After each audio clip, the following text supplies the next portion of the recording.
ಮಂಡ್ಯ ಜಿಲ್ಲೆಯಲ್ಲಿ ನಡೆದ 87ನೇ ಅಖಿಲ ಭಾರತ ಕನ್ನಡ ಸಾಹಿತ್ಯ ಸಮ್ಮೇಳನದ ಅಭೂತಪೂರ್ವ ಯಶಸ್ಸಿಗೆ ಕಾರಣಕರ್ತರಾದವರಿಗೆ ಅಭಿನಂದನೆ ಸಲ್ಲಿಸಲು ಮಂಡ್ಯ ಜಿಲ್ಲಾ ನಾಗರಿಕ ಅಭಿನಂದನಾ ಸಮಿತಿ ಮತ್ತು ನೇಗಿಲ ಯೋಗಿ ಸಮಾಜ ಸೇವಾ ಟ್ರಸ್ಟ್ ವತಿಯಿಂದ ಜನವರಿ 26ರಂದು ಸಂಜೆ 06 ಗಂಟೆಗೆ ನಗರದ ಮಂಡ್ಯ ವಿಶ್ವವಿದ್ಯಾಲಯದ ಆವರಣದಲ್ಲಿ ಅಭಿನಂದನಾ ಸಮಾರಂಭ ಮತ್ತು ರಸಸಂಜೆ ಕಾರ್ಯಕ್ರಮವನ್ನು ಹಮ್ಮಿಕೊಳ್ಳಲಾಗಿದೆ ಎಂದು ಮಾಜಿ ಶಾಸಕ ಹಾಗೂ ಸಮಿತಿಯ ಪೋಷಕ ಜಿಬಿ ಶಿವಕುಮಾರ್ ತಿಳಿಸಿದರು.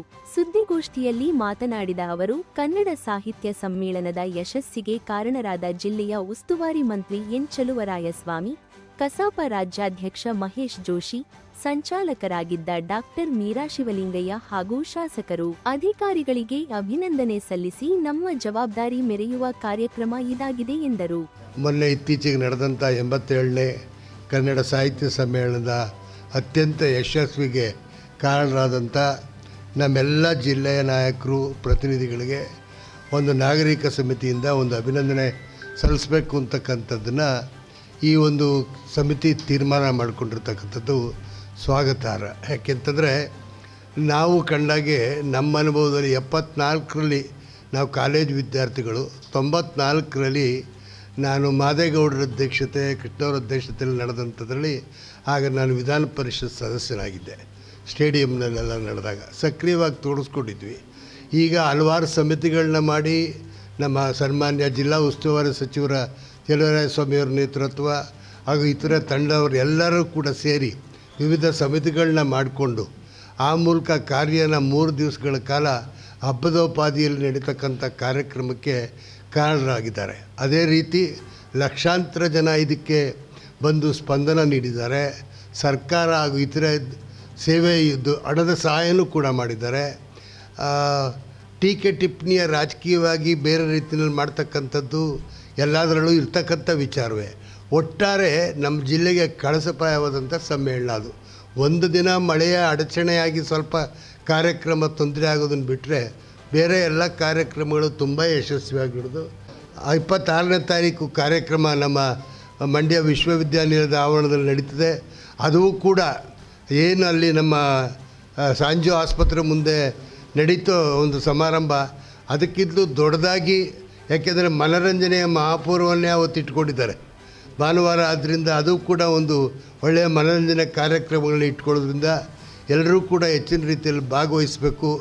ನಮ್ಮ ಈ ಒಂದು ಯಶಸ್ಸಿಗೆ ದುಡಿದಂಥ ನಾಯಕರುಗಳಿಗೂ ಕೂಡ ನಾವು ಗೌರವ ತೋರಿಸ್ದಂಗೆ ಆಗ್ತದೆ ಅಂತೇಳಿ ಮಂಡ್ಯ ಜಿಲ್ಲಾ ನಾಗರಿಕ ಅಭಿನಂದನಾ ಸಮಿತಿಯ ಅಧ್ಯಕ್ಷ ಹಾಗೂ ಮಾಜಿ ಶಾಸಕ ಎಚ್.ವಿ. ರಾಮು ಮಾತನಾಡಿ, ಅಭಿನಂದನಾ ಸಮಾರಂಭ ಮತ್ತು ರಸಸಂಜೆ ಕಾರ್ಯಕ್ರಮದ ದಿವ್ಯ ಸಾನ್ನಿಧ್ಯವನ್ನು ಆದಿಚುಂಚನಗಿರಿ ಪೀಠಾಧ್ಯಕ್ಷರಾದ ಡಾಕ್ಟರ್ ನಿರ್ಮಲಾನಂದನಾಥ ಸ್ವಾಮೀಜಿ ವಹಿಸಲಿದ್ದು, 87ನೇ ಅಖಿಲ ಭಾರತ ಕನ್ನಡ ಸಾಹಿತ್ಯ ಸಮ್ಮೇಳನದ ಸರ್ವಾಧ್ಯಕ್ಷ ನಾಡೋಜ ಡಾಕ್ಟರ್ ಗೋರು ಚನ್ನಬಸಪ್ಪ ಅಧ್ಯಕ್ಷತೆ ವಹಿಸಿ ಸಮ್ಮೇಳನ ಯಶಸ್ಸಿಗೆ ಕಾರಣರಾದ ಜಿಲ್ಲೆಯ ಉಸ್ತುವಾರಿ ಮಂತ್ರಿ ಎನ್ ಚಲುವರಾಯಸ್ವಾಮಿ, ಶಾಸಕರು, ಜಿಲ್ಲಾಡಳಿತ ಮತ್ತು ಕಸಾಪ ಪ್ರಮುಖರನ್ನು ಸನ್ಮಾನಿಸುವರು ಎಂದು ಹೇಳಿದರು. ಯಾವುದೇ ಒಂದು ಕಾರ್ಯಕ್ರಮವನ್ನು ರೂಪಿಸುವಂಥ ಸನ್ನಿವೇಶದಲ್ಲಿ, ಆ ಕಾರ್ಯಕ್ರಮ ತುಂಬ ಯಶಸ್ವಿ ಕಂಡಂಥ ಸನ್ನಿವೇಶದಲ್ಲಿ ಅವನು ಬೆನ್ನು ತಟ್ಟಿ ಜಿಲ್ಲೆಯ ಎಲ್ಲ ಕೆಲಸ ಕಾರ್ಯಗಳಿಗೆ ಹೆಚ್ಚಿನ ರೀತಿಯಲ್ಲಿ ಕೆಲಸ ಮಾಡುವಂಥ ಒಂದು ಹುಮ್ಮಸ್ಸನ್ನು ತೋರಬೇಕು ಅನ್ನೋ ಒಂದು ದೃಷ್ಟಿಯಿಂದ ರಮೇಶ್ ಅಣ್ಣವರು ಮತ್ತು ಶಶಿಕುಮಾರ್ ಅವರು ಎಲ್ಲ ಸೇರಿ ಒಂದು ಈ ಥರ ಮಾಡಬೇಕು ಅಂತ ಹೇಳಿದೆ. ಒಂದು ಸನ್ನಿವೇಶದಲ್ಲಿ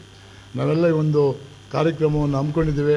ಈ ಕಾರ್ಯಕ್ರಮಕ್ಕೆ ನಿಮ್ಮ ಮುಖೇನ ಈ ಜಿಲ್ಲೆಯ ನಾಗರಿಕ ಬಂಧುಗಳು ಹೆಚ್ಚಿನ ರೀತಿ ಸಹಕರಿಸಬೇಕು ಅಂತೇಳಿ ನಾನಾದರೂ ಮನವಿ ಮಾಡ್ತೇನೆ. ನೇಗಿಲ ಯೋಗಿ ಸಮಾಜ ಸೇವಾ ಟ್ರಸ್ಟ್ನ ಅಧ್ಯಕ್ಷ ಎಸಿ ರಮೇಶ್ ಮಾತನಾಡಿ, ಕೇಂದ್ರ ಕನ್ನಡ ಸಾಹಿತ್ಯ ಪರಿಷತ್ತು ಅಧ್ಯಕ್ಷ ಮಹೇಶ್ ಜೋಶಿ ಅವರ ನಡವಳಿಕೆ ಬಗ್ಗೆ ಹಲವು ಪ್ರಶ್ನೆಗಳು ಸಾರ್ವಜನಿಕ ವಲಯದಲ್ಲಿ ಮೂಡಿ ಚರ್ಚೆಯಾಗಿದ್ದು, ಸಮ್ಮೇಳನದ ಯಶಸ್ಸಿಗೆ ಅವರು ದುಡಿದ ಕಾರಣಕ್ಕೆ ಅವರನ್ನು ಸ್ವಾಗತಿಸಲಾಗುವುದು. ಆದರೆ ಅವರಿಗೆ ಯಾವುದೇ ರೀತಿಯ ಆಹ್ವಾನ ಪತ್ರ ನೀಡಲಾಗುವುದಿಲ್ಲ, ಕರೆ ಮೂಲಕ ಆಹ್ವಾನ ಮಾಡಲಾಗುವುದು ಎಂದು ಪತ್ರಕರ್ತರ ಪ್ರಶ್ನೆಗೆ ಉತ್ತರ ನೀಡಿದರು. ಅಷ್ಟೇ ಅಲ್ಲ, ಪ್ರತಿಯೊಬ್ಬ ನಮ್ಮ ಮಂಡ್ಯ ಜಿಲ್ಲೆಯ ನಾಗರಿಕರಿಗೂ ಕೂಡ ಅದು ಪ್ರಭಾವ ಬೀರಿದೆ. ಈಗಾಗಲೇ ಇದರ ಬಗ್ಗೆ ಕೃಷ್ಣೇಗೌಡರು, ಮಾದೇವರೆಲ್ಲ ಕೂಡ ಒಂದು ಇದನ್ನು ಪತ್ರಿಕಾಗೋಷ್ಠಿನೂ ಕೂಡ ಮಾಡಿದ್ದಾರೆ.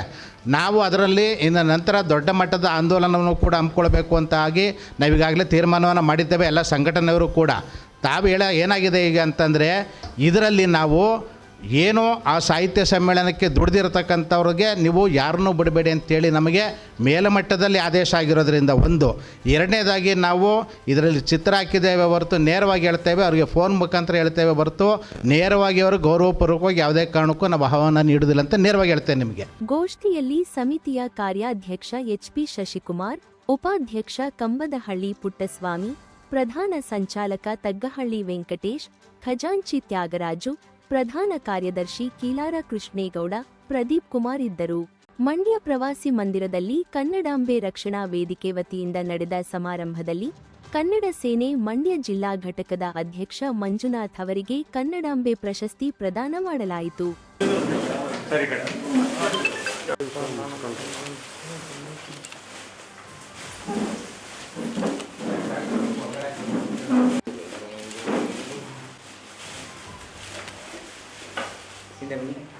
ಈ ಸಂದರ್ಭದಲ್ಲಿ ಜಿಲ್ಲಾಧಿಕಾರಿ ಡಾಕ್ಟರ್ ಕುಮಾರ ಮಾತನಾಡಿ, ಮಂಜುನಾಥ್ ಅವರು ಸಮಾಜಕ್ಕೆ ತನ್ನದೇ ಆದಂತ ಸೇವೆಯನ್ನ ಕಳೆದ 22 ವರ್ಷಗಳಿಂದ ಮಾಡಿಕೊಂಡು ಬಂದಿದ್ದಾರೆ. ಪ್ರಸ್ತುತ ನಾನು 1.5 ವರ್ಷಗಳಿಂದ ಮಂಜುನಾಥ್ ಅವರನ್ನು ನೋಡಿಕೊಂಡು ಬಂದಿದ್ದೇನೆ.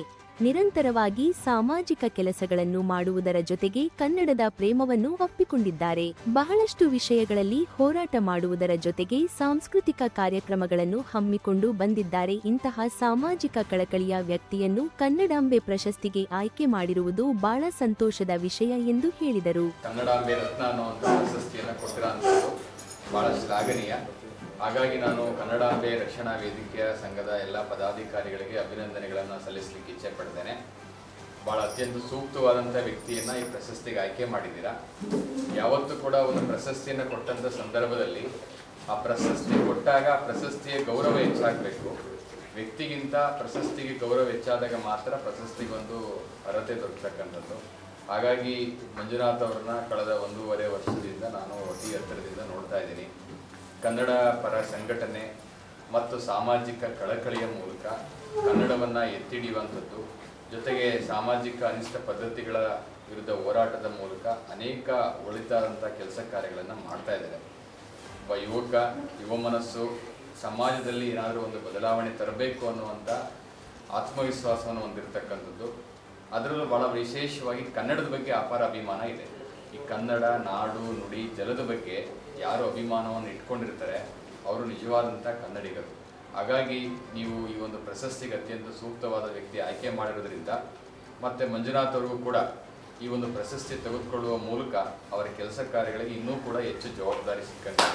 ಮಂಡ್ಯ ಜಿಲ್ಲಾ ಪೊಲೀಸ್ ವರಿಷ್ಠಾಧಿಕಾರಿಗಳಾದ ಮಲ್ಲಿಕಾರ್ಜುನ್ ಬಾಲದಂಡಿ ಮಾತನಾಡಿ, ಹಲವಾರು ಜನರು ಸಮಾಜದಲ್ಲಿ ನಿಸ್ವಾರ್ಥ ಸಮಾಜ ಸೇವೆ ಮಾಡುತ್ತಿದ್ದಾರೆ. ಕಳೆದ 6 ತಿಂಗಳಿಂದನೂ ನನ್ನ ಜೊತೆ ನಿರಂತರ ಸಂಪರ್ಕದಲ್ಲಿದ್ದಾರೆ. ಹಲವಾರು ಸಾಮಾಜಿಕ ಮತ್ತು ರೈತರ ಪರವಾದ ವಿಷಯಗಳ ಕುರಿತು ಸಮಗ್ರ ಚರ್ಚೆ ನಡೆಸುತ್ತಾ ಇರುತ್ತಾರೆ. ಇಂತಹವರಿಗೆ ಪ್ರಶಸ್ತಿಗಳ ಮೌಲ್ಯ ಸಂಘಟನೆಗೆ ಹೆಚ್ಚು ಸ್ಥಾನವನ್ನು ತಂದುಕೊಡುತ್ತದೆ. ಮಂಜುನಾಥ್ ಅವರಂತ ವ್ಯಕ್ತಿಗಳನ್ನ ಪ್ರಶಸ್ತಿಗೆ ಆಯ್ಕೆ ಬಹಳ ಸಂತೋಷದ ವಿಷಯ. ಸಮಾಜದ ಅಂಕು ಡೊಂಕು ಗೊತ್ತಿರುವ ವ್ಯಕ್ತಿಗಳು ಮುಖಪುಟಕ್ಕೆ ಬಂದರೆ ಸಮಾಜ ಸುಧಾರಣೆ ಆಗುತ್ತದೆ ಎಂದು ಹೇಳಿದರು. ತಮಗೆಲ್ಲರಿಗೂ ನಮಸ್ಕರಿಸುತ್ತಾ, ಮಂಜುನಾಥ್ ಬಗ್ಗೆ ನಾನು ಕಳೆದ 6 ತಿಂಗಳಿನಿಂದ ನೋಡ್ತಾ ಇದ್ದೀನಿ. ಅವರು ಕನ್ನಡ ಪರವಾದ ಅವರ ಒಂದು ಚಿಂತನೆಗಳು, ಕನ್ನಡ ಪರವಾದ ಒಂದು ಹೋರಾಟ ಮತ್ತು ಸಾಮಾಜಿಕವಾಗಿಯೂ ಸಹಿತ ಸಾಕಷ್ಟು ವಿಚಾರಗಳಲ್ಲಿ ತಮ್ಮನ್ನು ತಾವು ತೊಡಗಿಸಿಕೊಳ್ಳುವ ಮೂಲಕ ಈ ಒಂದು ಸಮಾಜದ ಏಳಿಗೆಗಾಗಿ ಬಹಳಷ್ಟು ಶ್ರಮಿಸುತ್ತಿದ್ದಾರೆ. ಅಂಥವರಿಗೆ ಈ ಒಂದು ಪ್ರಶಸ್ತಿ ಸಿಕ್ಕಿರೋದು ನಿಜಕ್ಕೂ ಒಳ್ಳೆಯದು. ಅವರ ಸಾಧನೆಗೆ ಇನ್ನಷ್ಟು ಸ್ಫೂರ್ತಿಯಾಗಲಿ, ಇನ್ನಷ್ಟು ಹೆಚ್ಚಿನ ಕೆಲಸವನ್ನು ಅವರು ಮುಂದಿನ ದಿನಗಳಲ್ಲಿ ಮಾಡಲಿ ಅಂತ ಹೇಳ್ತಾ ನನಗೆ ಈ ಒಂದು ಅವಕಾಶ ಕೊಟ್ಟದಕ್ಕೆ ತಮಗೆಲ್ಲರಿಗೂ ವಂದಿಸಿ. ಸಮಾರಂಭದಲ್ಲಿ ಮಂಡ್ಯ ನಗರಸಭಾ ಅಧ್ಯಕ್ಷ ನಾಗೇಶ್, ಮಂಡ್ಯ ಜಿಲ್ಲಾ ಕಾರ್ಯನಿರತ ಪತ್ರಕರ್ತರ ಸಂಘದ ಅಧ್ಯಕ್ಷ ನವೀನ್ ಕುಮಾರ್, ಹಿರಿಯ ಪತ್ರಕರ್ತ ಬಸವೇಗೌಡ, ವರಪ್ರಸಾದ್ ಮಾತನಾಡಿ, ಮಂಜಣ್ಣ ಅವರಂತ ಯುವ ಹೋರಾಟಗಾರರನ್ನು ಗುರುತಿಸಿ ಕನ್ನಡಾಂಬೆ ರಾಜ್ಯ ಪ್ರಶಸ್ತಿ ನೀಡುತ್ತಿರುವುದು ಹೆಮ್ಮೆಯ ವಿಷಯ. ಇಂತಹ ಕಾರ್ಯಕ್ರಮದಲ್ಲಿ ನಾನು ಪಾಲ್ಗೊಂಡಿರುವುದು ಖುಷಿ ತಂದಿದೆ ಎಂದು ಶುಭ ಕೋರಿದರು. ಸಮುದ್ರದಲ್ಲಿ ಹುಡುಕಿ ಎತ್ತುತ್ತಾರಲ್ಲ ರತ್ನವಳ್ಳ, ಹಂಗೆ ಮಂಜಣ್ಣನ ಹುಡುಕಿ ಎತ್ತಿರೋದು, ರತ್ನನ ಕೊಟ್ಟಿರೋದು. ಏಕೆಂದರೆ ಗುರುತಿಸಿ ಕೊಟ್ಟು ಇವಾಗ ಜವಾಬ್ದಾರಿ ಜಾಸ್ತಿ ಮಾಡಿದ್ದೀರ. ಅವರು ನಾಡ ನುಡಿ ಜಲ ಇದಕ್ಕೆ ಹೋರಾಟವಾಗಿ ಸೀಮಿತವಾಗಿರುತ್ತೆ.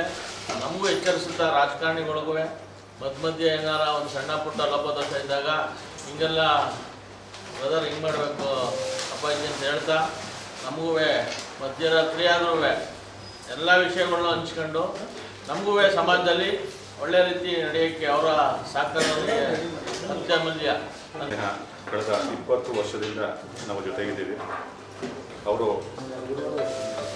ಹೋರಾಟದಲ್ಲಿ ಪ್ರಾರಂಭ ಮಾಡೋದು, ನಾವು ಪತ್ರಕರ್ತರಾಗಿ ನಮ್ಮ ಕೆಲಸನ ಇದು ಮಾಡಿದ್ವಿ. 2002ನೇ ಇಸ್ವಿಲಿ ಮಂಜುನಾಥ್ ಅವರು ಕಾವೇರಿ ಹೋರಾಟ ನಡೆದಿತ್ತು. ಆ ಸಂದರ್ಭದಲ್ಲಿ ಕನಿಷ್ಠ 3 ತಿಂಗಳ ಕಾಲ ಹೋರಾಟ ನಡೆಸೋದು. ಏನು ಇವಾಗ ಕನ್ನಡ ಪರ ಸಂಘಟನೆ ಜೊತೆಗೆ ಸಮಾಜದ ಯಾವುದೇ ಸಮಸ್ಯೆ ಆದರೂ ಕೂಡ ಮಂಜುನಾಥ್ ಅವರು ಹೋರಾಟದಲ್ಲಿ ಭಾಗವಹಿಸ್ತಾರೆ. ಅವರು ಪತ್ರಕರ್ತರಿರ್ಬೋದು, ರಾಜಕಾರಣಿಗಳಿರ್ಬೋದು, ಅಧಿಕಾರಿಗಳಿರ್ಬೋದು, ಎಲ್ಲರನ್ನೂ ಕೂಡ ವಿಶ್ವಾಸ ತಗೊಂಡು ಜನಪರವಾಗಿ ಕೆಲಸ ನಿರ್ವಹಿಸ್ತಾ ಇದ್ದಾರೆ. ಇವಾಗ ಅವರಿಗೆ ಕನ್ನಡ ರತ್ನ ಪ್ರಶಸ್ತಿ ಬಂದಿರುವಂಥದ್ದು ಭಾಳ ಖುಷಿ ಕೊಡುವಂಥದ್ದು. ಏನಕ್ಕೆ ಅಂತ ಹೇಳಿದ್ರೆ ನಮ್ಮ ಒಡನಾಟ ಭಾಳ ಆತ್ಮೀಯವಾಗಿತ್ತು. ಈ ಮೊದಲು ಹೇಗಿತ್ತೋ ಅದೇ ರೀತಿ ಈಗಲೂ ಕೂಡ ಅದು ಮುಂದುವರಿದಿದೆ. ಅವರಿಗೆ ಮುಂದಿನ ದಿನಗಳಲ್ಲಿ ಹೆಚ್ಚಿನ ಒಳ್ಳೆಯ ರೀತಿಯಲ್ಲಿ ಬೆಳೀಲಿ ಅಂತೇಳಿ ನಾನು ಕನ್ನಡ ನಾಡು ನುಡಿ ವಿಚಾರವಾಗಿ ಕನ್ನಡಿಗರಿಗಾಗಿ ಕನ್ನಡಿಗರಿಗೋಸ್ಕರ ನೊಂದವರಿಗೆ ಒಂದು ಬೆಳಕನ್ನು ನೀಡುವಂಥ ಕೆಲಸವನ್ನು 5 ವರ್ಷಗಳಿಂದ ಮಾಡ್ಕೊಂಡ್ಬರ್ತಾಯಿದೆ. ಈ 5 ವರ್ಷಗಳಲ್ಲಿ ಕನ್ನಡ ನಾಡಿಗೆ ಸೇವೆಯನ್ನು ಸಲ್ಲಿಸಿರೋರನ್ನು, ಪ್ರಾಮಾಣಿಕವಾಗಿ ಕನ್ನಡ ನಾಡನ್ನು ಕಟ್ಟುವ ಬದ್ಧತೆ ಇರುವವರನ್ನು ಗುರುತಿಸಿ ಕನ್ನಡಾಂಬೆ ರತ್ನ ಅನ್ನೋ ಒಂದು ಪ್ರಶಸ್ತಿಯನ್ನು ನೀಡಿ 5 ವರ್ಷದಿಂದನೂ ಸಹ ವೇದಿಕೆ ಭಾಳ ಬೃಹತ್ ಮಟ್ಟದಲ್ಲಿ, ದೊಡ್ಡ ಮಟ್ಟದಲ್ಲಿ ಕಾರ್ಯಕ್ರಮವನ್ನು ಪ್ರತಿ ವರ್ಷವೂ ಸಹ ಒಂದು ನವೆಂಬರ್ ತಿಂಗಳಲ್ಲಿ ಒಂದು ಕಾರ್ಯಕ್ರಮವನ್ನು ಮಾಡಿ ಮಾಡ್ಕೊಂಡು ಬರ್ತಾ ಇದ್ದೇವೆ.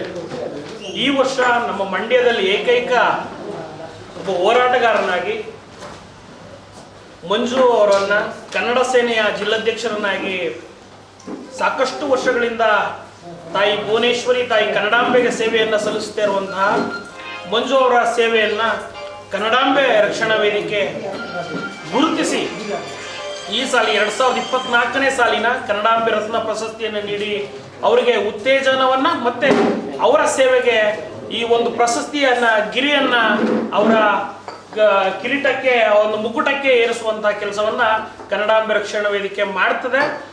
ಅವರ ಎಲ್ಲ ಸಮಾಜಕ್ಕೂ ಅವ್ರು ಹೇಳಿದ್ದೀನಿ, ಮಂಜ ನಿನ್ನಂತೆ ನನ್ನ ಜೊತೆ ಇಲ್ಲ ಕಣಲು, ನೀನೇನ್ ಮಾಡೋ, ನೀನು ಹಿಂದೆ ನಿಂತ್ಕೊತೀನಿ ಕಣೋ, ನಾನು ಮುಂದೆ ಕರಿಬೇಡ. ಹಂಗೂ ನನಗೆ ಯಾಕೆ ಇವತ್ತು ಈ ಮಾತು ಹೇಳೋದಕ್ಕೂ ಅವಕಾಶ ಕೊಟ್ಟರು ಚಂದ್ರು ಅದಕ್ಕೂ ಅರ್ಥ ಆಗಲ್ಲ. ಒಟ್ಟಲ್ಲಿ ಶುಭವಾಗಲಿ. ಏನು ಈ ಸಮಾಜದಲ್ಲಿ ಇಂಥವ್ರು ಬೆಚ್ಚಿಯಾಗಲಿ. ನನಗೆ ಇನ್ನೊಂದು ಭಾಳ ವಿಶೇಷ, ಯಂಗ್ ಎನರ್ಜೆಟಿಕ್ ನಮ್ಮ ನಾಗೇಶ್ ಅಣ್ಣವ್ರನ್ನ ನಾನು ಏನು ಹೇಳಿ, ನನಗೆ ನಾಗೇಶ್ ಅಣ್ಣವ್ರನ್ನ ಕಂಡ್ರೆ ನನ್ನ ಹೃದಯದಲ್ಲಿ ನಿಜವಾಗ್ಲೂ ಹೆಂಗಾಗಿ ಅವರು ಅಧ್ಯಕ್ಷರಾಗಿದ್ದಾರಲ್ಲ, ಅವರ ಏರಿಯಾ ಇದೆಯಲ್ಲ, ಅವರು ಜನಸಾಮಾನ್ಯರ ಜೊತೆಲಿ ಹೆಂಗೆ ಬೆಂಗಿದ್ದಾರೆ ಅಂತಂದರೆ ಬಹುಶಃ ಯಾವುದೋ ರಾಜಕಾರಣಿಗಳ ದೊಡ್ಡ ಮನೆಯಲ್ಲಿ ಇಲ್ಲ. ಅವರು ಸಣ್ಣ ಬಟಾರಲ್ಲಿ ಬೆಳೆದಂಥವ್ರು, ಸಣ್ಣ ನಾನು ಇದ್ದಂಥವ್ರು, ಇಂಥವ್ರು ಆದಾಗ ನನಗೆ ಅವರ ಅಧ್ಯಕ್ಷರಾದಾಗ.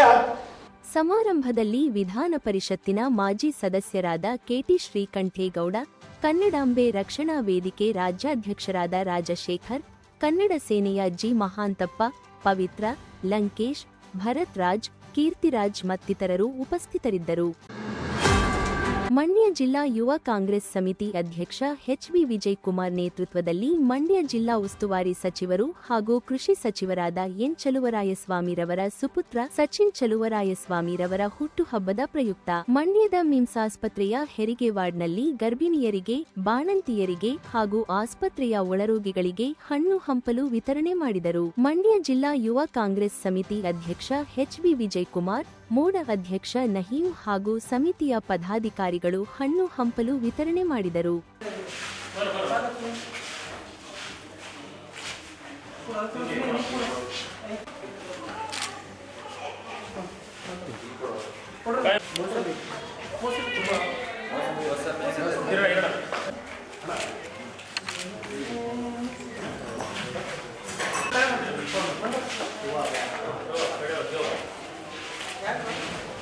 ಬಳಿಕ ಮಾತನಾಡಿದ ವಿಜಯ್ ಕುಮಾರ್, ಚಲನಚಿತ್ರ ನಟರು ಹಾಗೂ ಯುವ ನಾಯಕರಾದ ಸಚಿನ್ ಚಲುವರಾಯಸ್ವಾಮಿ ಅವರ ಹುಟ್ಟುಹಬ್ಬದ ಪ್ರಯುಕ್ತ ಆಸ್ಪತ್ರೆಯ ಒಳರೋಗಿಗಳಿಗೆ ಹಣ್ಣು ಹಂಪಲು ವಿತರಣೆ ಮಾಡಿದ್ದೇವೆ. ಭಗವಂತ ಅವರಿಗೆ ಆಯಸ್ಸು, ಆರೋಗ್ಯ ಭಾಗ್ಯವನ್ನು ಕರುಣಿಸಲಿ. ಅವರಿಗೆ ಚಲನಚಿತ್ರ ರಂಗದಲ್ಲಿ ದೇವರು ಹೆಚ್ಚಿನ ಶಕ್ತಿ ಆರೋಗ್ಯ ಕೊಟ್ಟು ಕಾಪಾಡಲಿ ಹಾಗೂ ಮುಂಬರುವ ದಿನಗಳಲ್ಲಿ ಅವರಿಗೆ ರಾಜಕೀಯ ಭವಿಷ್ಯ ಉಜ್ವಲವಾಗಲಿ ಎಂದು ಮಂಡ್ಯ ಜಿಲ್ಲೆಯ ಜನತೆಯ ಪರವಾಗಿ ಶುಭ ಕೋರಿದರು. ಮಂಡ್ಯ ಜಿಲ್ಲಾ ಉಸ್ತುವಾರಿ ಸಚಿವರು, ನನ್ನ ನಾಯಕರು ಆದ ಚೆಲ್ವಣ್ಣವರ ಸುಪುತ್ರರು, ಯುವ ನಾಯಕರು, ಯುವ ನಟರು ಆದಂಥ ಸಚಿನ್ ಚಲುವರಾಯಸ್ವಾಮಿಯವರ ಹುಟ್ಟುಹಬ್ಬದ ಪ್ರಯುಕ್ತ ಮಂಡ್ಯದ ಸರ್ಕಾರಿ ಆಸ್ಪತ್ರೆಯ ಒಳರೋಗಿಗಳಿಗೆ ಹಣ್ಣು ಹಂಪಲ ವಿತರಣೆಯನ್ನು ನಾವು ಹಮ್ಮಿಕೊಂಡಿದ್ದೀವಿ. ಭಗವಂತ ಅವರಿಗೆ ಆಯುಸ್ಸು ಆರೋಗ್ಯವನ್ನು ಕೊಟ್ಟು ಸುಖ ಶಾಂತಿ ನೆಮ್ಮದಿಯನ್ನು ಕೊಟ್ಟು ಅವರು ಚಿತ್ರನಟರಾಗಿ ಯಶಸ್ವಿಯನ್ನು ಗಳಿಸಲಿ. ಹಾಗೆ ಮಂಡ್ಯ ಜಿಲ್ಲೆಯ ಭವಿಷ್ಯದ ನಮ್ಮ ನಾಯಕರಾಗಿ ಹೊರಹೊಮ್ಮಲಿ ಅಂತ ಭಗವಂತನಲ್ಲಿ ನಮ್ಮ ನಾಯಕರಾದಂಥ ನಯೀಂ ಮೂಡಾ ಅಧ್ಯಕ್ಷರು ಹಾಗೂ ನನ್ನ ಮಂಡ್ಯ ಜಿಲ್ಲಾ ಯುವ ಕಾಂಗ್ರೆಸ್ನ ಎಲ್ಲ ಹಿತೈಷಿಗಳು, ಎಲ್ಲ ಸ್ನೇಹಿತರ ಪರವಾಗಿ ಅವರಿಗೆ ಹುಟ್ಟುಹಬ್ಬದ ಶುಭಾಶಯವನ್ನು ಕೋರ್ತೀನಿ. ಮೂಡಾ ಅಧ್ಯಕ್ಷ ನಹೀಂ ಮಾತನಾಡಿ, ಸಚಿನ್ ಚಲುವರಾಯಸ್ವಾಮಿ ಅವರಿಗೆ ಚಲನಚಿತ್ರ ರಂಗದಲ್ಲಿ ದೇವರು ಹೆಚ್ಚಿನ ಶಕ್ತಿ ಆರೋಗ್ಯ ಕೊಟ್ಟು ಕಾಪಾಡಲಿ ಎಂದರು. ಮಂಡ್ಯ ಜಿಲ್ಲೆಯ ಯುವಕರಿಗೆ ತಮ್ಮ ಕೈಲಾದ ನೆರವು, ಅಭಿವೃದ್ಧಿಗೆ ಶ್ರಮಿಸಿ ಶಕ್ತಿ ತುಂಬುವ ಕೆಲಸ ಮಾಡುತ್ತಿದ್ದಾರೆ.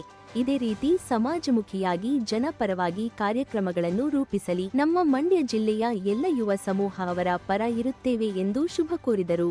ನಮ್ಮ ಹೆಚ್ಚಿನ ನಾಯಕರಾದಂಥ ಉಸ್ತುವಾರಿ ಸಚಿವರಾದಂಥ ನಮ್ಮ ಚಲವಣ್ಣವರ ಸುಪುತ್ರ ಆದಂಥ ಸಚಿನ್ ಚಲುವರಾಯಸ್ವಾಮಿ ಅವರ ಹುಟ್ಟುಹಬ್ಬ ಪ್ರಯುಕ್ತವಾಗಿ ಇವತ್ತು ಮಿನ್ಸ್ ಆಸ್ಪತ್ರೆ ವಿತರಣೆನ ಇವತ್ತು ಒಳರೋಗಿಗಳಿಗೆ ಹಣ್ಣು ವಿತರಣೆಗಳನ್ನ ಕಾರ್ಯಕ್ರಮ ಮಾಡಿಕೊಂಡಿದ್ದು ನಮ್ಮ ಯೂತ್ ಕಾಂಗ್ರೆಸ್ ಅಧ್ಯಕ್ಷರಾದ ವಿಜಯ್ ಕುಮಾರು, ಸುನಿಯವರು, ನಿತಿ, ಎಲ್ಲ ನಮ್ಮ ಯೂತ್ ಕಾಂಗ್ರೆಸ್ ಮುಖಂಡರುಗಳು ಎಲ್ಲರೂ ಕೂಡ ಏನು ಇವತ್ತು ನಮ್ಮ ಸಚಿನ್ ಚಲುವರಾಯಸ್ವಾಮಿ ಅವರ ಹುಟ್ಟುಹಬ್ಬ ಪ್ರಯುಕ್ತವಾಗಿ ಒಂದು ಕೊಡ್ತಾವೆ. ಭಗವಂತ ಅವರಿಗೆ ಆಯುಸ್ಸು ಆರೋಗ್ಯ ಕೊಟ್ಟು ಚಿತ್ರರಂಗ ನಟದಲ್ಲಿ ಮುಂದಿನ ದಿವಸದಲ್ಲಿ ಒಳ್ಳೆಯ ನಟನಾಗಿ ಸಾಧಿಸಲಿ. ಭಗವಂತ ಅವರಿಗೆ ಇನ್ನೂ ಹೆಚ್ಚಿನ ಸಂಖ್ಯೆಯಲ್ಲಿ ಶಕ್ತಿ ತುಂಬಲಿ.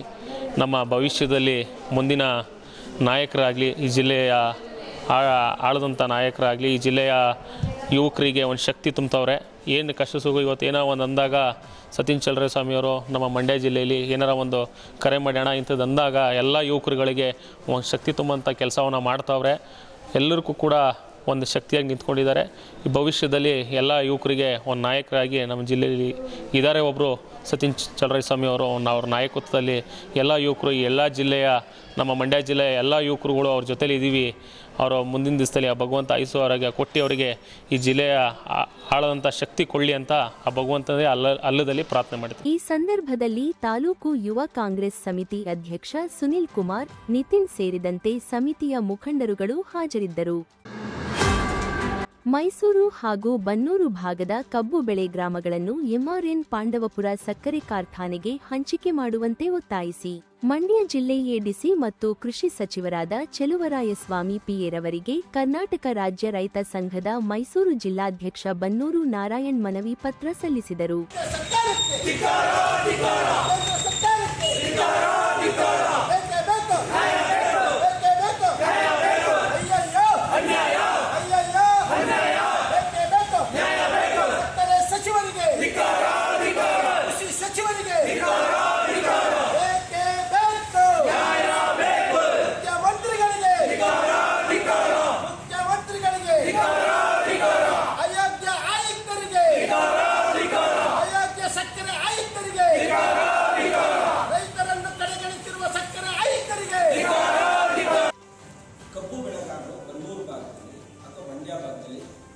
ತೊಂದರೆಗೀಡಾದಾಗ ಒಬ್ಬರಿಗೊಬ್ಬರು ಒಪ್ಪಂದ ಮಾಡಿಕೊಂಡು ಸರ್ಕಾರ ಮತ್ತು ಜಿಲ್ಲಾಡಳಿತ ಈ ಕಡೆಯಿಂದ ಆ ಕಡೆ ತಗೊಳ್ಳೋದು, ಆ ಕಡೆಯಿಂದ ಈ ಕಡೆ ತಗೊಳ್ಳೋದು, ಆ ನಿಟ್ಟಿನಲ್ಲಿ ಕೆಲಸ ಮಾಡ್ತಾರೆ. ಇಲ್ಲಿ ಕಾರ್ಖಾನೆ ಇಲ್ಲೇ ಇದ್ದಾಗ ಈಗ ನಮ್ಮಲ್ಲಿ ಎರಡವಾಗಿ ಕಬ್ಬಿದೆ. ಹಂಗಾಗಿ ನಿಮ್ಮ ಸಚಿವರು ಇಲ್ಲಿ ಕಾರ್ಖಾನೆಗಳು ಅಲ್ಲಿ ಬರಲಿಕ್ಕೆ ಒಂದು ನಿರ್ಬಂಧ ಆಗಿದೆ. ಏನಂದರೆ ಒಂದು ಸ್ಟೇಟ್ ತಗೊಂಡವರೆ ನಮ್ಮ ಜೂರಿಸ್ಟ್ರಿಕ್ಷನ್ ಬರಬಾರ್ದು. ಆ ನಿರ್ಬಂಧವನ್ನು ತೆರವುಗೊಳಿಸಬೇಕು ಅನ್ನೋದು ಒಂದು. ಎರಡನೇದಾಗಿ ಈ ತೆರವುಗೊಳಿಸೋದ್ರಿಂದ ಒಬ್ಬರಿಗೊಬ್ಬರಿಗೆ ಕಮಿಟ್ಮೆಂಟ್ ಏನಿರ್ತದೆ ಅದು ಸಹಕಾರಿಯಾಗಿರ್ತದೆ.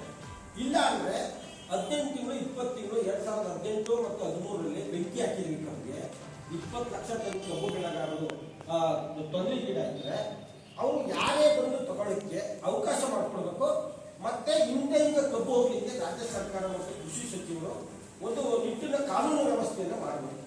ಈ ನಿಟ್ಟಿನಲ್ಲಿ ಮಾಡಿದಾಗ ಏನಾಗ್ತದೆ ಅಂದರೆ ನಾವು ಬ್ಯಾಂಕ್ನಲ್ಲಿ ಸಾಲ ತಗೊಂಡಿದ್ರೆ 12-3 ತಿಂಗಳ ಒಳಗಡೆ ಕಬ್ಬು ಅಂದರೆ 15 ದಿನದಲ್ಲಿ ಪೇಮೆಂಟ್ ಆಗುತ್ತೆ, ನಾವು ತೀರಿಸಲಿಕ್ಕೆ ಅನುಕೂಲ ಆಗುತ್ತೆ. ಈ ಸಂದರ್ಭದಲ್ಲಿ ಮೈಸೂರು ಹಾಗೂ ಟಿ ನರಸೀಪುರ ತಾಲೂಕಿನ ಬನ್ನೂರು ಹೋಬಳಿ ಭಾಗದಿಂದ ಹಲವಾರು ರೈತ ಮುಖಂಡರುಗಳು ಭಾಗಿಯಾಗಿದ್ದರು. ಮದ್ದೂರು ತಾಲೂಕಿನ ಆತಗೂರು ಹೋಬಳಿಯ ಚಿಕ್ಕಂಕನಹಳ್ಳಿ ಗ್ರಾಮದ ಶ್ರೀ ನಂದಿ ಬಸವೇಶ್ವರ ದನಗಳ ಜಾತ್ರೆ ವಿಜೃಂಭಣೆಯಿಂದ ನಡೆಯಿತು. ಶಿಂಷಾ ನದಿಯ ಎಡಭಾಗದಲ್ಲಿ ಬರುವ ಶ್ರೀ ನಂದಿ ಬಸವೇಶ್ವರ ತನ್ನದೇ ಆದ ಇತಿಹಾಸವನ್ನು ಹೊಂದಿದೆ. ಜಾನುವಾರುಗಳಿಗೆ ಯಾವುದೇ ರೋಗ ರಚನೆಗಳು ಬಂದರೆ ಶ್ರೀ ನಂದಿ ಬಸವೇಶ್ವರಗೆ ತುಪ್ಪದ ಕಜ್ಜಾಯ ಅರ್ಪಿಸಿ ಪ್ರಾರ್ಥಿಸಿ ಇಲ್ಲಿಯ ಪುಣ್ಯತೀರ್ಥವನ್ನು ಜಾನುವಾರುಗಳ ಮೇಲೆ ಪ್ರದರ್ಶಿಸಿದರೆ ಚರ್ಮರೋಗ ಇನ್ನಿತರ ರೋಗಗಳು ಗುಣಮುಖವಾಗುತ್ತದೆ ಎಂಬುದು ಇಂದಿನಿಂದಲೂ ನಂಬಿಕೆ ಇದೆ.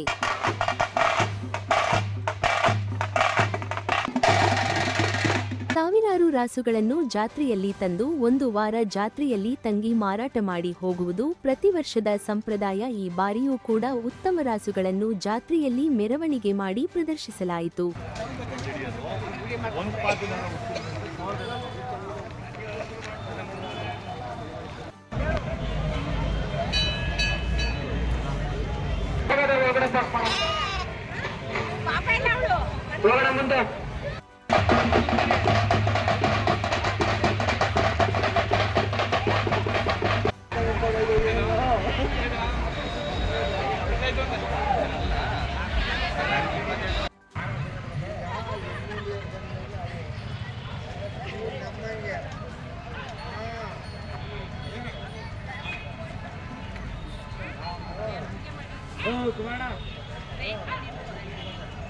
ಇದೇ ಸಂದರ್ಭದಲ್ಲಿ ನಂದಿ ಬಸವೇಶ್ವರ ದೇವಾಲಯದ ಟ್ರಸ್ಟ್ನ ವತಿಯಿಂದ ಮಾಜಿ ಸಚಿವ ಡಿಸಿ ತಮ್ಮಣ್ಣ ಅವರನ್ನು ಅಭಿನಂದಿಸಲಾಯಿತು. ಜಾತಿ ಆಧಾರದಲ್ಲಿ ಚುನಾವಣೆಗೆ ಅವಕಾಶ ನೀಡಿರುವ ಜಿಲ್ಲಾಧಿಕಾರಿಗಳು ಕೂಡಲೇ ಜಾತಿ ಆಧಾರದಲ್ಲಿ ಚುನಾವಣೆ ನಡೆಸುವುದನ್ನು ತಡೆದು ಧರ್ಮದ ಆಧಾರದಲ್ಲಿ ಚುನಾವಣೆ ನಡೆಸಬೇಕು ಎಂದು ಜಾತಿ ನಿರ್ಮೂಲನಾ ಹೋರಾಟಗಾರ ಗೋಪಾಲಸ್ವಾಮಿ ಆಗ್ರಹಿಸಿದರು. ಸುದ್ದಿಗೋಷ್ಠಿಯಲ್ಲಿ ಮಾತನಾಡಿದ ಅವರು, ಹಿಂದೂ ಧರ್ಮವನ್ನು ಹೊರತುಪಡಿಸಿ ಇತರೆ ಧರ್ಮಗಳಲ್ಲಿ ಜಾತಿಗಳಿಲ್ಲ. ಅದೇ ರೀತಿ ಹಿಂದೂ ಧರ್ಮದಲ್ಲಿಯೂ ಜಾತಿಯ ನಿರ್ಮೂಲನೆಯಾಗಬೇಕು. ಹಿಂದೂಗಳಲ್ಲಿ ಮಾತ್ರ ಜಾತಿಗಳನ್ನು ವಿಂಗಡಿಸಿ ಸರ್ಕಾರ ಹಿಂದೂ ಧರ್ಮವನ್ನು ತುಳಿಯುತ್ತಿದೆ ಎಂದು ಆರೋಪಿಸಿದರು. ಹಿಂದೂ ಧರ್ಮದಲ್ಲಿ ಜಾತಿ ಪದ್ಧತಿಯನ್ನು ಅಳಿಸಬೇಕಾಗಿದೆ. ಈ ನಿಟ್ಟಿನಲ್ಲಿ ಹೋರಾಡುತ್ತಿದ್ದೇನೆ. ಜಿಲ್ಲಾಧಿಕಾರಿಗಳು ಹಾಲು ಒಕ್ಕೂಟದ ಚುನಾವಣೆಯನ್ನು ಜಾತಿ ಆಧಾರದಲ್ಲಿ ನಡೆಸಲು ಅವಕಾಶ ಕಲ್ಪಿಸಿದ್ದು, ಕೂಡಲೇ ಇದನ್ನು ನಿಲ್ಲಿಸಬೇಕು. ಧರ್ಮದ ಆಧಾರದ ಮೇಲೆ ಚುನಾವಣೆ ನಡೆಸಬೇಕು. ಇಲ್ಲದೆ ಹೋದಲ್ಲಿ ಜಿಲ್ಲಾಧಿಕಾರಿಗಳ ವಿರುದ್ಧ ನ್ಯಾಯಾಲಯದ ಮೊರೆ ಹೋಗುತ್ತೇನೆ ಎಂದು ಎಚ್ಚರಿಸಿದರು. ಮಾನ್ಯ ಜಿಲ್ಲಾಧಿಕಾರಿಗಳು ಸುಳ್ಳು ಜಾತಿ ಪ್ರಮಾಣ ಪತ್ರವನ್ನು ತಗೊಂಡು ಎಲೆಕ್ಷನ್ ಮಾಡ್ತಾ ಇದ್ದಾರೆ.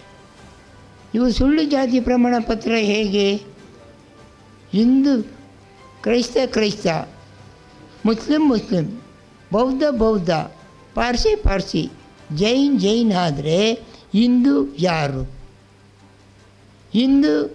ಹಿಂದುವೇ ಅಲ್ಲ. ಮತ್ತಿನ್ಯಾರು? SC ST ಇತರೆ. ಯಾಕಾಯಿತು? ಜಾತಿ ವ್ಯವಸ್ಥೆನ ಈ ಯುಗ ಕಳೆದರೂ ಕೂಡ ಈ SC ST ಇತರೆ ಜಾತಿ ವಿಂಗಡಣೆ ಮಾಡಿದ್ರಿಂದ ತೆಗೆದೇ ಆಗೋಲ್ಲ. ಪೊಲೀಸ್ ವರಿಷ್ಠಾಧಿಕಾರಿಗಳು ಆಗಾಗ್ಗೆ SC ST ಕುಂದುಕೊರತೆ ಸೇವೆ ನಿಂತೋಯ್ತವೆ. ಬಜೆಟ್ಟು ಒಂದಾಯ್ತದೆ, ಹಿಂದೂ ಬಜೆಟ್ ಒಂದಾಗ್ತದೆ. ಹಿಂದೂ ಮಕ್ಕಳಿಗೆ ಯಾರು ಬಡವರು ಅವ್ರಿಗೆ ಮೀಸಲಾತಿ ಸಿಗುತ್ತೆ. SC ಕೋಟ್ಯಾಧಿಪತಿ ಜಮೀನ್ದಾರರು ಬಾಡಿಗೆ ಕೊಟ್ಟಿದ್ದಾರೆ, ಅವ್ರಿಗೆ ಮೀಸಲಾತಿ ಹೋಯ್ತದೆ. ಮೀಸಲಾತಿ ಇರೋದು ಬಡವ್ರನ್ನ ಮೇಲೆ ಕೆಚ್ಕೋಕೆ ವಿನಃ ಶ್ರೀಮಂತರ ಮಾಡೋಕ್ಕಲ್ಲ. ಈ ಜಾತಿ ವ್ಯವಸ್ಥೆಯಿಂದ ಇದು ಚಿಗುತ್ಕೊಂಡಿದೆ ಪ್ರತಿಯೊಂದು ವಿಚಾರದಲ್ಲಿ. ಮುಸ್ಲಿಂ ಅವರಿಗೆ, ಅನ್ಯ ಧರ್ಮದವರಿಗೆ ಜಾತಿ ಪ್ರಮಾಣ ಪತ್ರವನ್ನು ಅವರ ಧರ್ಮದ ಆಧಾರದ ಮೇಲೆ ಕೊಡ್ತಾರೆ. ನಮಗೆ ಜಾತಿ ಆಧಾರದ ಮೇಲೆ ಕೊಡ್ತಾರೆ. ಯಾಕೆ? ನಮಗೆ ಧರ್ಮ ಇಲ್ವಾ? ನಾವು ಯಾವ ಧರ್ಮಕ್ಕೂ ಸೇರಿದವರಲ್ವ? ನಮ್ಮದು ಹಿಂದೂ ಧರ್ಮವನ್ನು ಈ ಸರ್ಕಾರಗಳೆಲ್ಲ ಸೇರಿ ತುಳಿತಾನೂ ಇದೆ. ಹಿಂದೂ ಅಂತ ಹೇಳ್ಕೊಳ್ಳಿಕ್ಕೆ ಆಗಲ್ಲ. ಯಾರಾದರೂ ಪಕ್ಕದ ಮನೆಯಲ್ಲಿದ್ದರೆ ಅವ್ನು ಮುಸ್ಲಿಂ, ಇನ್ಯಾರು ಕ್ರಿಸ್ತ, ನಾನ್ಯಾರು ವರ್ಯ ಗೋಪಾಲಸ್ವಾಮಿ. ಯಾಕೆ? ನಾನು ಹಿಂದೂ ಅಂತ ಹೇಳ್ಕೊಳಕ್ಕಾಗಲ್ಲ, ಹಿಂದೂ ಅಂತ ಗುರುತು ಮಾಡೋಕ್ಕಾಗಲ್ಲ. ಹಿಂದೂ ಸಂಘಟನೆಗಳಿವೆ, ಯಾತಕ್ಕೆ ಬೇಕು? ಯಾರು ಹಿಂದೂ ಸಂಘಟನೆಗಳಿಗೆ ಇದು ಕೊಟ್ಟವ್ರು ಪರ್ಮಿಷನ್ನ ಮಾಡಿ ಅಂತ ಹಿಂದೂ ಪ್ರಮಾಣ ಪತ್ರನ ಅವ್ರು ತಗೊಂಡೇ ಇವ್ರು ಹೆಂಗೆ ಪರ್ಮಿಷನ್ ಕೊಡ್ತಾರೆ? ಹಿಂದೂ ಧರ್ಮವನ್ನು ಸಂಪೂರ್ಣವಾಗಿ ತುಳಿತಾ ಇದ್ದಾರೆ. ಆದ್ದರಿಂದ ನಾನು ಜಾತಿ ವ್ಯವಸ್ಥೆಯನ್ನು ಅಳಿಸಾಕ್ತಾಯಿದ್ದೀನಿ. ಯಾಕೆಂದರೆ ಆದಿ ಕರ್ನಾಟಕ ಅಂದರೆ ಅಸ್ಪೃಶ್ಯ ಜಾತಿಯಾದ ನನಗೆ ಮನೆ ಬಾಡಿಗೆ ಇವತ್ತು ಸಿಗಲ್ಲ. ನಾವು ವೇಷ ಮಾಡಿಸ್ಕೊಂಡು ಅಜ್ಞಾತವಾಸದಲ್ಲಿ ಪಾಂಡವರು ವಾಸ ಮಾಡ್ದಂಗೆ ನಾನು ಅಲ್ಲಿ ಗೌಡ, ನಾನು ಅಂಥ ಜಾತಿ ಇಂಥ ಜಾತಿಯವನು ಅಂತ ಹೆಸರು ಹೇಳ್ಕೊಂಡು ಗೊತ್ತಾದರೆ ಆವತ್ತೇ ಮನೆ ಖಾಲಿ ಮಾಡಿಸ್ತಾರೆ. ಅಂಥ ಅನಿಷ್ಟ ಪದ್ಧತಿಯಲ್ಲಿ, ಜಾತಿ ಪದ್ಧತಿಯಲ್ಲಿ ನಾವು ಎಷ್ಟು ದಿನ ಹೋರಾಡಬೇಕು? ಇದು ಬೇಜಾರ ಇದ್ದೋಗಿ ನಾನು ಈ ಜಾತಿ ನಿರ್ಮೂಲನೆಗಾಗಿ ಹೊರಟಿದ್ದೀನಿ. ನಮ್ಮ ಮಕ್ಕಳಿಗೆ ಈಗ ತೊಂದರೆ ಬರೋದು ಹೋಗಲಿ.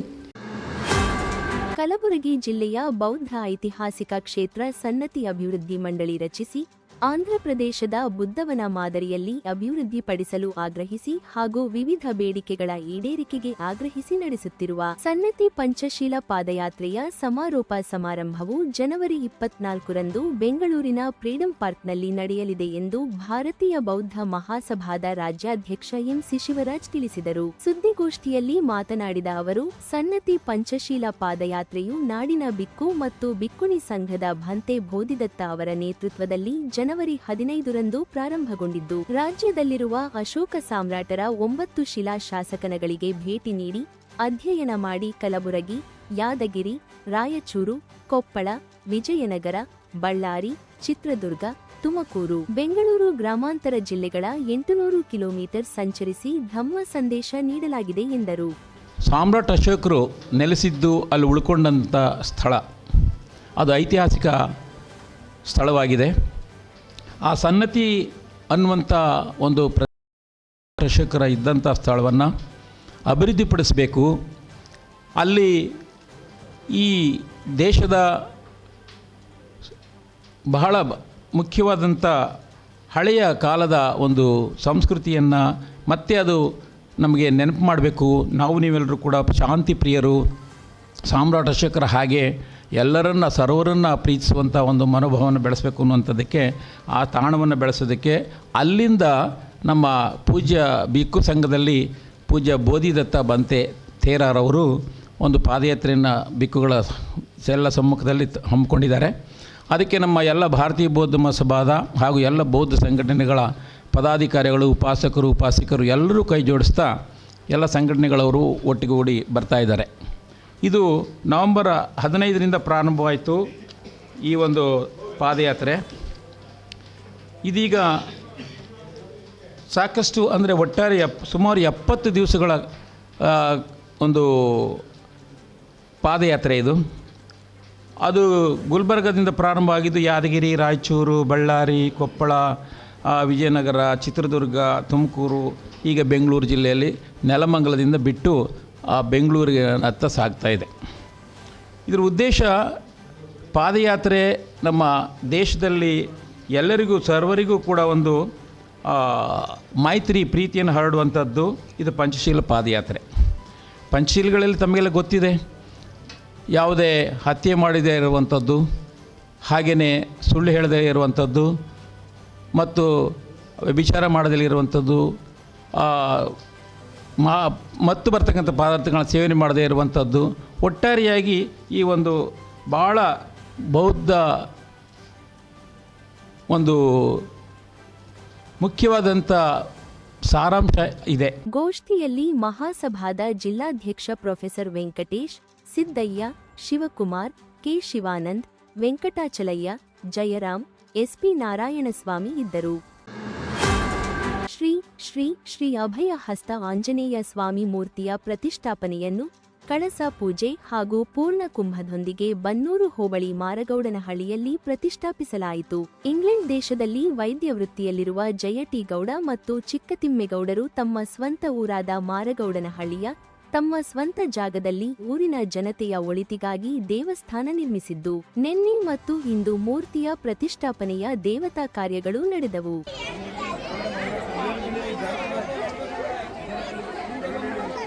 ಈ ಸಂದರ್ಭದಲ್ಲಿ ದಂಪತಿಗಳು ಮಾತನಾಡಿ, ನಾನು ಹೊರ ದೇಶದಲ್ಲಿ ಇದ್ದರೂ ಪ್ರತಿ ವರ್ಷ ನನ್ನ ಗ್ರಾಮದ ಜನತೆಗೆ ಉಚಿತ ಆರೋಗ್ಯ ತಪಾಸಣೆ, ಕಣ್ಣಿನ ತಪಾಸಣೆ ಮಾಡಿಸಿ ಉಚಿತವಾಗಿ ವೈದ್ಯಕೀಯ ಸೌಲಭ್ಯಗಳನ್ನು ಒದಗಿಸುತ್ತಿದ್ದೇವೆಂದರು. ಬೇಕಾದಷ್ಟು ಹೆಲ್ತ್ ವಿಷಯದಲ್ಲಿ ಯೋಚನೆ ಮಾಡ್ತಾ ಇದ್ದೇವೆ. ಈಗಾಗಲೇ 1 ವರ್ಷದ ಹಿಂದೆ ಹೆಲ್ತ್ ಚೆಕ್ ಅಂತ ಹೇಳ್ಬಿಟ್ಟು ಡಯಾಬಿಟೀಸು, ಬ್ಲಡ್ ಪ್ರೆಷರು ಅದಕ್ಕೆಲ್ಲ ಕನ್ಸಲ್ಟ್ ಮಾಡಿ ಮಾತುಗಳ ಕೊಟ್ಟಿದ್ವಿ. ಮತ್ತು ಒಂದು ಕಣ್ಣಿನ ಕ್ಯಾಂಪು, ಯಾಕೆಂದರೆ ಸುಮಾರು ಜನಗಳು ಹಳ್ಳಿಗಳ ಕಡೆ ಆಸ್ಪತ್ರೆಗಳು ಹೋಗೋಕ್ಕೆ ಕಷ್ಟ ಆಗುತ್ತದೆ. ಅದರಿಂದ ಕಣ್ಣು ಡಾಕ್ಟರ್ಗಳನ್ನು ಇಲ್ಲಿ ಕರೆಸಿ ಇಲ್ಲಿ ಪರೀಕ್ಷೆ ಮಾಡಿಸಿ ಅವ್ರನ್ನ ಕರ್ಕೊಂಡು ಹೋಗಿ ಅವ್ರಿಗೆ ಆಪ್ರೇಷನ್ ಮಾಡಿಸಿ ಮತ್ತೆ ವಾಪಸ್ ಕರ್ಕೊಂಡು ಬಿಟ್ಟಿದ್ದೀವಿ. ಅದು 50 ಜನ ಆಯಿತು. ಅದನ್ನು ನಾವು ಮತ್ತೆ ಮುಂದುವರಿಸಬೇಕು ಅಂತ ಇದೆ. ಅದಕ್ಕೋಸ್ಕರ ನಿಮ್ಮ ಬೆಂಬಲ ನಮಗೆ ಇದ್ದರೆ ತುಂಬ ಸಂತೋಷ. ಗ್ರಾಮದ ಜನಗಳು, ಹಿರಿಯರು, ಗ್ರಾಮಸ್ಥರು ಅವರ ಸಪೋರ್ಟ್ ಇಲ್ಲದೆ ಇದ್ದರೆ ನಮಗೆ ಡಿಫಿಕಲ್ಟು. ಅವರ ಸಪೋರ್ಟಿಗೋಸ್ಕರ ನಾನು ಬೇಡಿಕೊಳ್ಳುತ್ತೇನೆ. ಇದೇ ಸಂದರ್ಭದಲ್ಲಿ ಸರ್ಕಾರಿ ಶಾಲಾ ಮಕ್ಕಳಿಗೆ ಸಮವಸ್ತ್ರ, ಖಾಸಗಿ ಶಾಲಾ ಮಕ್ಕಳಿಗೆ ನೋಟ್ ಪುಸ್ತಕ ಹಾಗೂ ಪೆನ್ನುಗಳನ್ನು ವಿತರಿಸಿ ಇಡೀ ಗ್ರಾಮದ ಜನತೆಗೆ ಅನ್ನ ಸಂತರ್ಪಣೆ ಏರ್ಪಡಿಸಿದ್ದರು. ದೇವತಾ ಕಾರ್ಯಕ್ಕೆ ಗ್ರಾಮದ ಯಜಮಾನರುಗಳು, ಗ್ರಾಮಸ್ಥರು, ಮುಖಂಡರು, ಮಹಿಳೆಯರು, ಮಕ್ಕಳು ಹಾಗೂ ಭಕ್ತಾದಿಗಳು ನೂರಾರು ಸಂಖ್ಯೆಯಲ್ಲಿ ಆಗಮಿಸಿದ್ದರು. ರಾಜ್ಯ ಸರ್ಕಾರವು 2025-26ನೇ ಸಾಲಿನ ಬಜೆಟ್ನಲ್ಲಿ ಸಮಾಜ ಕಲ್ಯಾಣ ಇಲಾಖೆಯ SCPTSP ಯೋಜನೆಗೆ 2 ಲಕ್ಷ ಕೋಟಿ ಅನುದಾನ ನೀಡಬೇಕು ಎಂದು ಡಾಕ್ಟರ್ BR ಅಂಬೇಡ್ಕರ್ ಆರ್ಮಿಯ ರಾಜ್ಯಾಧ್ಯಕ್ಷ ಗಂಗರಾಜು ಹನಕೆರೆ ಆಗ್ರಹಿಸಿದರು. ಸುದ್ದಿಗೋಷ್ಠಿಯಲ್ಲಿ ಮಾತನಾಡಿದ ಅವರು, ಪರಿಶಿಷ್ಟ ಜಾತಿ, ಪರಿಶಿಷ್ಟ ವರ್ಗದ ಜನರ ಅಭಿವೃದ್ಧಿಗೆ 2013-14ರಲ್ಲಿ ವಿಶೇಷ ಘಟಕ ಯೋಜನೆಯನ್ನು ಜಾರಿಗೊಳಿಸಿ ಅಂದಿನಿಂದ 2024-25ನೇ ಸಾಲಿನವರೆಗೂ ಸುಮಾರು 2-3 ಲಕ್ಷ ಕೋಟಿಗೂ ಮೇಲ್ಪಟ್ಟು ಅನುದಾನ ಬಿಡುಗಡೆ ಮಾಡಿದ್ದು ಅನುದಾನದ ಬಳಕೆಯಾಗಿಲ್ಲ ಎಂದು ದೂರಿದರು. ಕರ್ನಾಟಕ ಬೋವಿ ಅಭಿವೃದ್ಧಿ ನಿಗಮ, ಈ ನಿಗಮಕ್ಕೆ ಸರಾಸರಿ ಗಂಗಾ ಕಲ್ಯಾಣ ಯೋಜನೆ ಬಂದಿದೆ, ಭೂ ಒಡೆತನ ಬಂದಿದೆ. ಆದರೆ ಎಷ್ಟರ ಮಟ್ಟಿಗೆ ಜಾರಿ ಆಗಬೇಕಾಗಿತ್ತೋ ಅಷ್ಟರ ಮಟ್ಟಿಗೆ ಆಗಿಲ್ಲ. ಹಣ ಅಂತೂ ಇದ್ದಾಗಲೂ ಬಳಕೆ ಆಗಿಲ್ಲ. ಕಳಿಸಲ್ಲ ಅವರು ಬೇರೆದಕ್ಕೆ ವರ್ಗಾಯಿಸಿದ್ದಾರೆ. ಇಲ್ಲಿಗೆ ಅಭಿವೃದ್ಧಿಯನ್ನು ಕಡೆಗಣಿಸಲಾಗಿದೆ. ದಲಿತರ ಅಭಿವೃದ್ಧಿಯನ್ನು ಕಡೆಗಣಿಸಿ ತಗೊಂಡಿರೋದು. ನಿಜವಾಗ್ಲೂ ಅವರ ಆದ್ಯತೆ ಕೊಟ್ಟ ಮೇಲೆ ಅವರಿಗೆ ಕೊಡಬೇಕು, ಕೊಟ್ಬಿಟ್ಟು ಕಿತ್ಕೊಳ್ಳೋದಲ್ಲ. ಸೊ ಹಾಗಾಗಿ ಆ ರೀತಿಯ ಒಂದು ಯೋಜನೆ ಸರಿಯಲ್ಲ. ಮತ್ತು ಇದರಲ್ಲಿ ವ್ಯಾಪಕ ಭ್ರಷ್ಟಾಚಾರ ಇದೆ. ನೀವೊಂದು ಅರ್ಜಿ ಹಾಕಿದ್ರೇ ಅಲ್ಲಿ ಶುರುವಾಗುತ್ತೆ. ಸಾಲ ಬೇಕು ಅಂತ ಅರ್ಜಿ ಹಾಕಿದ್ರೆ ಇಷ್ಟು ಪರ್ಸೆಂಟೇಜು ಅಂತ ಮಾತಾಡಿಕೊಂಡು ಎಲ್ಲ ನಿಗಮಗಳು ಲೂಟಿಗೆ ನಿಂತಿದೆ. ಈ ಕೊಳ್ಳೆ ಹೊಡೆಯುವ, ಲೂಟಿ ಹೊಡೆಯುವ ಏಜೆಂಟ್ದಾರರು ಅವರೆಲ್ಲರಿಗೂ ಕಡಿವಾಣ ಹಾಕಬೇಕು, ನೇರ ಫಲಾನುಭವಿಗೆ ಸಿಗಬೇಕು. ಆಗ ಮಾತ್ರನೇ ಅಭಿವೃದ್ಧಿ ಮಾಡಲಿಕ್ಕೆ ಸಾಧ್ಯ. ಈ ನಿಟ್ಟಿನಲ್ಲಿ ಆಗಬೇಕು. ಅದರಲ್ಲೂ ದೇವದಾಸಿ ಮಹಿಳೆಯರು, ಉತ್ತರ ಕರ್ನಾಟಕ ನೀವು ಹೋದರೆ ಗೊತ್ತಾಗುತ್ತೆ. ದೇವದಾಸಿ ಕುಟುಂಬಕ್ಕೆ 2 ಎಕರೆ ಜಮೀನು ಕೊಟ್ಟರು ಲಾಸ್ಟ್ ಟೈಮು. ನಾವೆಲ್ಲ ಅದರದ್ದು ಹೋರಾಟ ರೂಪಿತ ಆದಮೇಲೆ ಈಗ 5 ಎಕರೆ ಕೊಡಬೇಕು ಅವರಿಗೆ. ಮಕ್ಕಳ ಶಿಕ್ಷಣ ಕೊಡಬೇಕು, ಅವ್ರನ್ನ ಆರ್ಥಿಕವಾಗಿ ಮೇಲೆತ್ತುವ ಕೆಲಸಗಳಾಗಬೇಕು. ಹಾಗೆ ಮಶಾನ ಕಾರ್ಮಿಕರು, ಈ ಥರದ್ದು ಎಲ್ಲರೂ ಇದ್ದಾರೆ. ಅವರೆಲ್ಲರಿಗೂ ಮುಖ್ಯವಾಗಿ ಬೇಕಾಗಿರೋದೇನು? ಆರ್ಥಿಕ ಸಬಲೀಕರಣ, ಶಿಕ್ಷಣ, ಆರ್ಥಿಕ ಸಬಲೀಕರಣ ಮತ್ತು ಉದ್ಯೋಗ, ಭೂಮಿ, ಉಳುಮೆ ಮಾಡಲಿಕ್ಕೆ ಭೂಮಿ, ಇದನ್ನು ಆದ್ಯತೆಯಾಗಿ ಕೊಡಬೇಕು. ಮನೆಗಳು ಇವತ್ತು 3 ಲಕ್ಷ ಮನೆಗಳು ಅಗತ್ಯ ಇದೆ. ಇವತ್ತಿಗೂ ಮನೆ ಇಲ್ಲದವರಿದ್ದಾರೆ, ಇವತ್ತಿಗೂ ಗುಡಿಸಲಲ್ಲಿ ವಾಸ ಮಾಡೋರಿದ್ದಾರೆ, ಇವತ್ತಿಗೂ ಬಾಡಿಗೆ ಮನೆಯಲ್ಲಿ ವಾಸ ಮಾಡೋರಿದ್ದಾರೆ. ಅವರೇ ಆದ್ಯತೆ ಅಲ್ಲ ಅಂದರೆ ಈ ದೇಶದ ಅಭಿವೃದ್ಧಿ ಮತ್ತು ಯಾರ ಪರವಾಗಿದೆ? ಈ ರಾಜ್ಯದ ಅಭಿವೃದ್ಧಿ ಯಾರ ಪರವಾಗಿದೆ? ದೊಡ್ಡ ದೊಡ್ಡ ಬಂಡವಾಳಶಾಹಿಗಳು ಹಣ ಮಾಡಿಕೊಂಡು ಎಲೆಕ್ಷನ್ ನಡೆಸೋದು ಮತ್ತು ಗೆಲ್ಲೋದು. ಅವರ ಹಣ ಕ್ರೋಢೀಕರಣಕ್ಕೆ ಎಲೆಕ್ಷನ್ ನಡೀತಾ ಇದೆ. ಅವರ ಹಣ ಕ್ರೋಢೀಕರಣಕ್ಕೆ, ಅವ್ರ ಸಂಪತ್ತು ಹೆಚ್ಚಳ ಮಾಡ್ಕೊಳ್ಳಿಕ್ಕೆ ಉಳಿದವರೆಲ್ಲರೂ ಬಳಕೆ ಆಗ್ತಿದ್ದಾರೆ. ಸೊ ಆ ರೀತಿ ಆಗಬಾರ್ದು. ನಿಜ ಅಭಿವೃದ್ಧಿಗೆ ಆದ್ಯತೆ ಕೊಡಬೇಕು ಅನ್ನೋದು ನಮ್ಮೆಲ್ಲ ಸಂಘಟನೆಗಳ ಒತ್ತಾಯ. ಗೋಷ್ಠಿಯಲ್ಲಿ ಬುದ್ಧ ಭಾರತ ಫೌಂಡೇಶನ್ನ J. MV Krishna, Lokesh, Chaudhary, Pradeep Gowda, Amrit G, Subhash Dharani ಇದ್ದರು.